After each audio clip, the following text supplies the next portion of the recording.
हो किसान भाई लोग, बहुत दुख होता भाई, दिल अंदर से बहुत रोवत है, बहुत जेवन कहते बहुत रोवत है। और हमारे ही खातिर ना रोवत, सब किसान भाई खातिर देखा लो धान पौड़त पानी में। का हो भगवान, तू कैले बड़ा सबके परेशान। 6 महीना का धान एक दिन में तू ले लेला। देखा कुल कैसे अब किसान भाई लोग खाल जी पियल जी का कर जी का ना कर, देखा पानी में धान पौड़त बा भगवान। जब बरसे के रहता भगवान तो ना बरसत रहा ना। देखा सब परेशान, देखा पूरा आदमी सब परेशानी परेशानी बा भाई, बहुत परेशानी बा।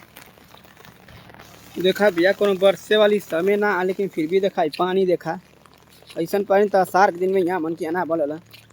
देख लो पानी लगा था कि गंगा जी बढ़िया आइल बानी वैसे तो। यार धान देखा इतना धान डूबल बा, पूरा एकदम डूब गल बा धनवा आधा ले बेसी, लेकिन कुछ सही बा गिरल ना बा धनवा। लेकिन जो कटा गल धनवा तेवन बड़ा दिक्कत होत बा, एकदम पौड़त बा। महीने सवेरे से देखत बानी तो एकदम धान कुल पौड़त बा।